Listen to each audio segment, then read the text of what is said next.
Hi friends, welcome to sweet home kitchen. இன்றைக்கி நம்ம பார்க்க போகிறது பார்த்திங்க அப்படின்னா காலிஃப்ளவரில் ரசம் வைக்க போகிறோம். காலிஃப்ளவர் சூப்பு அப்படின்னு கூட இதை வந்து சொல்லலாம். சாதத்துக்கு பார்த்திங்க அப்படின்னா ரொம்ப நல்லாயிருக்கும். இந்த காலிஃப்ளவர் சூப்பு அதாவது ரசம் எப்படி வைக்கிறதுன்னு பார்க்கலாம். காலிஃப்ளவர் பூ பார்த்திங்கன்னா ஒரு பூவில் வந்து ஒரு நமக்கு தேவையான பீசஸ் வந்து எத்தனை பேருக்கு வேணுமோ அதுக்கு தகுந்த மாதிரி காலிஃப்ளவரை நீங்கள் வந்து கட் பண்ணி எடுத்துக்கலாம்.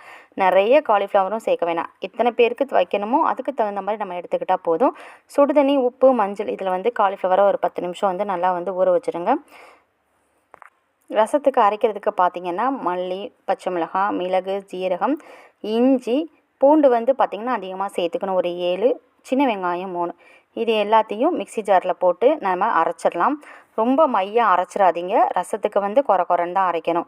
பூண்டு வேணும்னா தட்டி கூட நம்ம வந்து எடுத்து வச்சுக்கலாம்.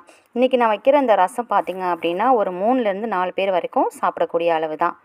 ரொம்ப ரொம்ப டேஸ்ட்டாக இருக்கும். எப்பயும் ஒரே மாதிரி ரசம் வைக்காமல் இந்த மாதிரி ஒரு நாள் நீங்கள் வந்து செஞ்சு பாருங்கள். ரொம்ப நல்லாயிருக்கும். கண்டிப்பாக நீங்கள் வந்து திரும்ப திரும்ப வந்து ட்ரை பண்ணுவீங்க. அந்த மாதிரி ஒரு டேஸ்ட்டான காலிஃப்ளவர் ரசமாக தான் இது வந்து இருக்கும். இப்போ இந்த மாதிரி நீங்கள் அரைச்சி எடுத்துக்கோங்க. இப்போ ரசத்தை நம்ம வந்து தாளித்து விட்டுறலாம். இதுக்கு தக்காளி பார்த்திங்க அப்படின்னா 3 தக்காளி, புளிலாம் வந்து சேர்க்க வேண்டாம். நல்ல புளிப்பான தக்காளி, பழுத்த பழமாக எடுத்துக்கோங்க. எப்பயும் ரசம் தாளிக்கிறது போல் எண்ணெய், கடுகு சேர்த்துக்கோங்க.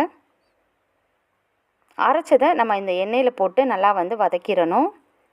வெங்காயம்லாம் சேர்த்துருக்கறனால அந்த பச்சை வாசனை ரசத்தில் இருக்கக்கூடாது. அதனால தான் வந்து இந்த மாதிரி எண்ணெயில் போட்டு நல்லா வதக்கிடணும். நம்ம எடுத்து வச்சுருந்த தக்காளியை நல்லா கட் பண்ணிட்டு இந்த மாதிரி நல்லா வந்து பார்த்திங்கன்னா கரைச்சி விட்டு உள்ளே வந்து சேர்த்துக்கோங்க. அப்போ தான் தக்காளியோட சாறு நல்லா இறங்கும். நமக்கு வந்து காலிஃப்ளவர் ரசம் நல்லா டேஸ்ட்டாக இருக்கும். இது எல்லாத்தையும் நல்லா இந்த மாதிரி இது பண்ணி விட்ருங்க, பிழிஞ்சு விட்ருங்க. உப்பு, அதே போல் பெருங்காயம் நீங்கள் வந்து சேர்த்துக்கோங்க. இப்போது நம்ம வச்சுருக்கிற அந்த காலிஃப்ளவரை சுடுதண்ணியில் போட்டு வச்சுருக்கிறத நல்லா அலசிட்டு இதில் வந்து சேர்த்துக்கலாம். தேவையான அளவுக்கு தண்ணி சேர்த்துக்கோங்க.